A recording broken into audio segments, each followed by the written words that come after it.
ازيكم حبايبي؟ عاملين ايه؟ يا رب تكونوا بخير. ايه رايكم نعمل مع بعض الستاره التحفه الجميله دي؟ هي رقيقه وشيك جدا، وممكن نعملها بقى ان شاء الله لرمضان او للعيد باذن الله، ونعملها بنفسنا كده وتكون سهله وبسيطه. نسمي بسم الله ونصلي على رسول الله صلى الله عليه وسلم. الاول انا عندي طبعا الخشبه بتاعتي بالمقاس طبعا اللي انا عايزاه. بجيب خيط كده وبقسمه من النص بالظبط على الخشبه زي ما انا حطيته كده. بعد كده هجيب خيط تاني، اعمله عليه كده بالظبط عقده مربعه، بقسمه برضو الخيط اللي انا عاملاه عليه ده بالنص برضو بالظبط، وبعمله عليه عقده مربعه بالطريقه دي كده. بكملها، وبعد كده بعدلها للوش ده بحيث ان هي تبقى مظبوطه. لو عايزه طيب اعملها للوش ده على طول، بعمل الفتله اللي انا بعملها دي من ورا مش من قدام. تمام. بعد كده بعمل اكتر طبعا من حلقه زي دي كده، وبدخلها ببعض. باخد 2 خيط من العقده المربعه دي و2 خيط من العقده المربعه التانيه، وبعملهم مع بعض عقده مربعه. بعد كده هعمل كمان عقده مربعه تحتها، لان الديزاين ده بنعمل 2 عقده مربعه فوق بعض. تمام. انا استخدمت في الستاره خيط كوردون حاشو 3 مللي. انا جدا بحب النوع ده في الستاير، هو او المارشميلو. تمام. هم افضل نوعين بصراحه، بيدوا نتيجه حلوه جدا للعقد وفي وكمان مميز جدا في غسيله بصراحه، مش بيتغير ولا بيتاثر. برضو هجيب فتله كده اقسمها من النص واعلقها على الخشبه، واجيب خيط تاني اقسمه برضو من النص بالظبط، واعمله عليه عقده مربعه بالطريقه دي.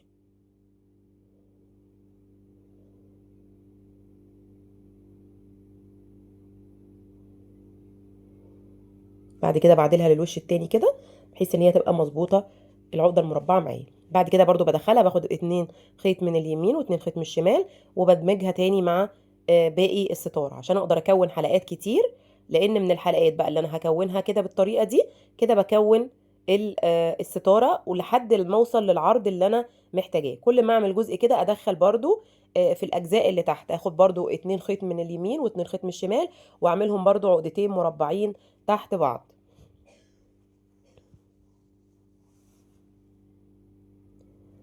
هاخد برضو من هنا 2 خيط من اليمين و2 خيط من الشمال، واعملهم برضو 2 عقدة مربعة تحت بعض.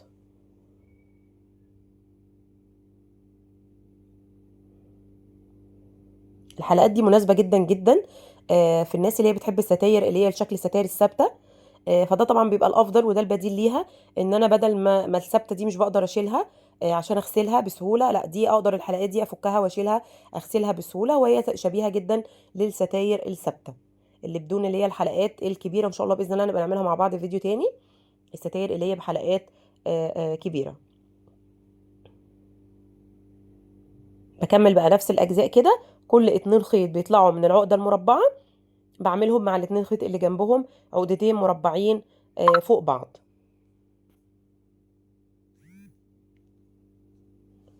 تمام.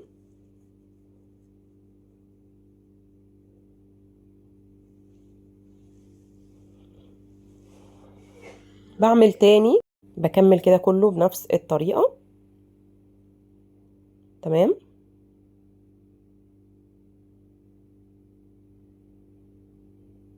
زي ما قلت لكم بنفضل نكرر بقى في الحلقات دي وندخلهم مع باقي الستارة. تمام.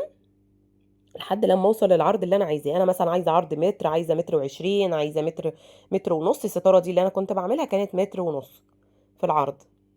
بجيب بقى كل مرة كده الخيط بعمله كده من النص بالظبط، وبعد كده بجيب خيط تاني بقسمه برضو من النص، واعمل احطه كده عليه، واعمل الحلقة بتاعة العقدة المربعة وبكملها، وبعدلها كده للوجه ده كده، وبدخلها تاني ادمجها مع باقي الستارة من الخيط من اليمين وفتلتين من الشمال، وبعملهم عقدتين مربعين فوق بعض عشان يبقى الديزاين كله زي بعضه.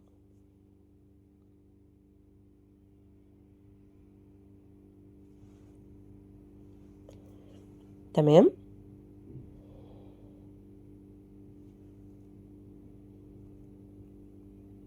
الستاير طبعا في حد ذاتها هي مش صعبة، ما فيهاش صعوبة خالص، هي بس عايزة تركيز في التفاصيل. زيها زي اي ديزاين، هركز في تفاصيلها هعملها بكل سهولة.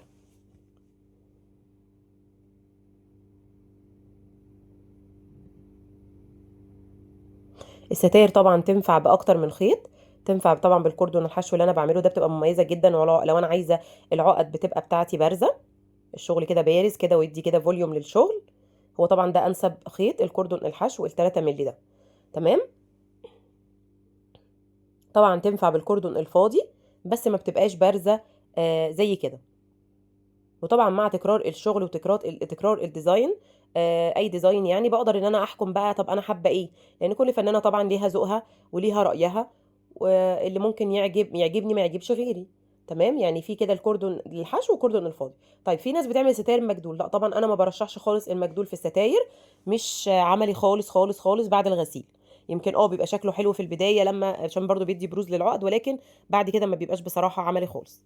كده برضو بعمل الحلقات بنفس الطريقة وبدمجها بقى مع اللي جنبها. بعمل عقدتين مربعين تحت بعض.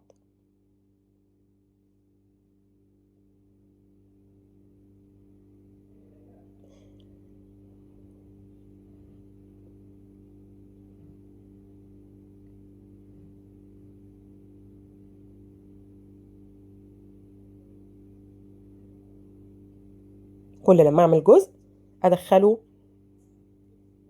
في الجزء اللي جنبه بنفس الطريقة، بعمل عقدتين مربعين تحت بعض. يبقى اول واحدة حلقة بعمل عقدة مربعة واحدة، وبعد كده لما بدخلهم مع بعض بعمل عقدتين مربعين فوق بعض.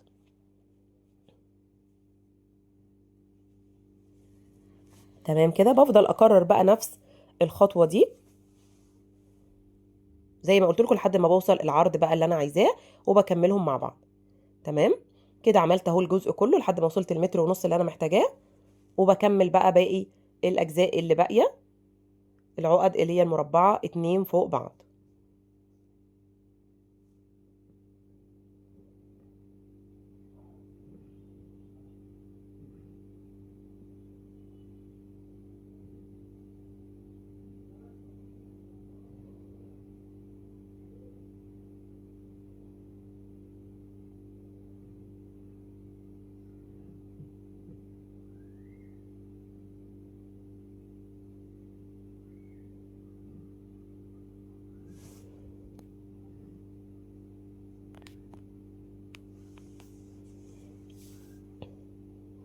تمام كده.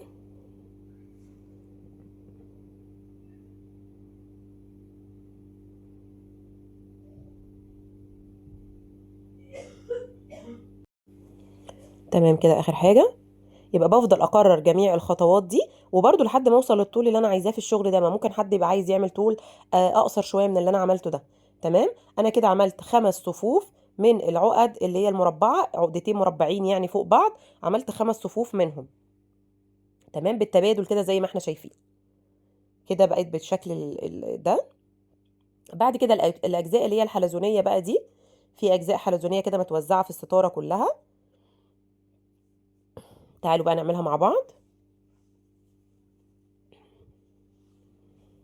بجيب كده الجزء اللي انا بختاره، طبعا ببقى انا في الديزاين انا ببقى راسمه عارفه هحط الجزء ده فين. هجيب كده برضو خيط 120 سنتي، هجيب كده 2 فتلتين وهعملهم برضو عليها في الجزء بالظبط اللي انا عايزاه، هعمله عقده حلزونيه اللي هي السبايرال.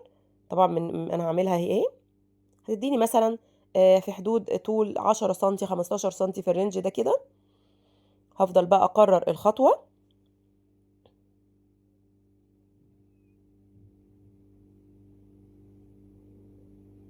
اهي، عشان اقدر اعمل اللي هي العقده الحلزونيه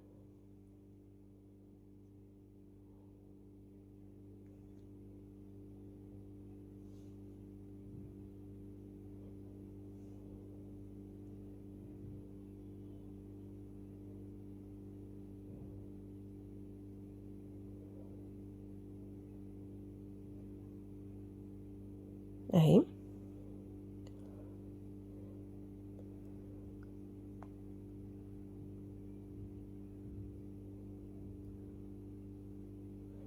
الخيط بقى القفيل اللي انا شغاله بيه ده خيط كوردون حشو 4 مللي. طبعا كنت افضل ان يبقى برضو 3 مللي، ولكن درجه اللون دي ما كانتش موجوده الا في كوردون الحشو ده.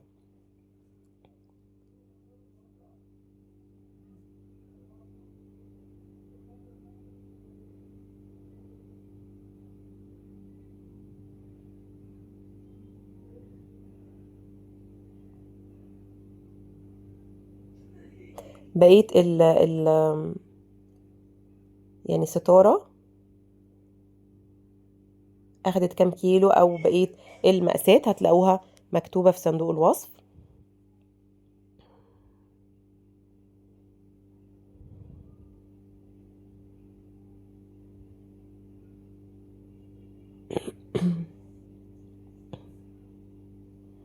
بس انا كده خلصتها. تمام. طيب هعمل ايه بقى؟ الخيوط اللي طالعه دي بحاول ادخلها في بقيه الحلقات اللي فوق دي، بدخلها اكتر من مره، بوسع لها بقى كده مثلا بالمقص او باي حاجه، وبدخل الجزء ده بتاع الخيط من تحت عشان اقفل الشغل بتاعي كده بطريقه كويسه كده.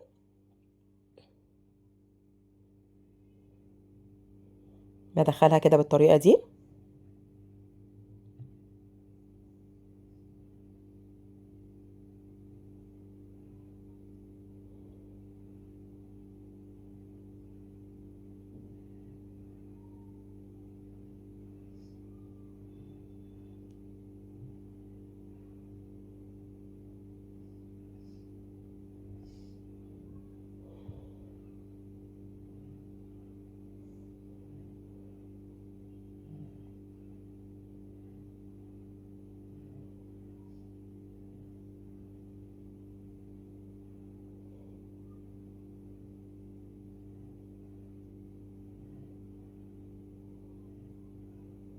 طبعا احنا بناخد فكره الستاره دي مثلا، بس طبعا نقدر نظبطها بقى مع اي ديزاين تاني.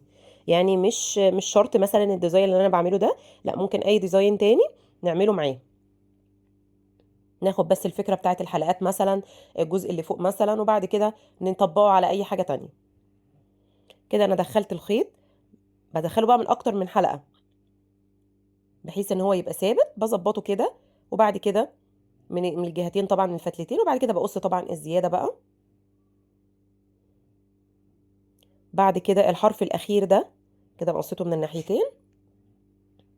تمام. الحرف الاخير ده بقى لو نقطة شمع صغيرة قوي هيبقى الدنيا كده تمام وتبقى مظبوطة. كده هيديني الشكل ده. يبقى كده بقت عندي اللي هي السبايرال اللي هي الصغيره دي. بكررها بقى نفس الفكره بالظبط في اهي اكتر من جزء بقى في الستاره، انا ببقى مظبطه هحط فين. بعمل اكتر من واحده. تمام. فاكرين بقى الورد اللي احنا عملناه في الفيديو اللي فات مع بعض؟ نفس الطريقه، نفس الالوان، قلت لكم هنستخدمها في ديزاين. انا عملت هنا 5 وردات اهم بنفس لون الخيط الكافيه عشان هستخدمهم في الستاره دي. ديزاين بسيط جدا وسهل، وحقيقي رقيقه جدا الستاره دي. هخيط بقى الوردات دول في، انا خيطتهم طبعا عشان يبقوا اثبت وافضل بكتير عشان بعد كده الغسيل. في ناس عايزه تحب تلزقها بالشمع برضو، دي حاجه حريه بقى، ولكن طبعا الخياطه افضل كتير. انا خيطتهم على مسافات متساويه، يعني كل 30 سم خيطت ورده، لان انا عندي هنا الستاره بتاعتي 150 سم. تمام. بالشكل الرقيق ده. الستارة على فكرة ممكن كانت تنتهي على التفاصيل البسيطة دي، مجرد الورد ومجرد الشكل ده على فكرة رقيق جدا وحلو قوي، ينفع بأكتر من لون. يكون طبعا مناسب على الديزاين بتاعكم. ولكن هنا الستارة دي فيها الجزء اللي هو العقد المزدوجة دي. بس للأسف أنا كنت فاكرة إن أنا مصوراه، بس لقيتني مش مصوراه بالظبط. بعتذر لكم. أنا هنا بعلق خيط أهو من ورا كده العقد المربعة، وبجيبه لقدام، بعلق عليه بقى 4 عقد بداية، 4 خيوط من كل جانب على نفس الخيط يعني. وبعد كده بنزل بالعقد المزدوجة دي كلها كده لحد لما اوصل الطول اللي انا محتاجاه. طبعا اقدر ابدل ده باي حاجة تانية، ورد مثلا، اي ديزاين، اي ديزاين انا حباه اعمله عادي في الجزء ده. استغنيت عن الجزء ده برضو عادي خالص، الستارة برضو هتبقى رقيقة جدا برضو من غيره، مفيش مشكلة يعني. يعني سواء كده او كده هي الستارة ما شاء الله جميلة. ده الشكل النهائي بتاعها بعد ما خلصتها. اتمنى تعجبكم ويكون الشرح واضح وبسيط وسهل، واستنى تطبيقاتكم كلكم باذن الله، واشوفكم على خير، والسلام عليكم ورحمه الله وبركاته.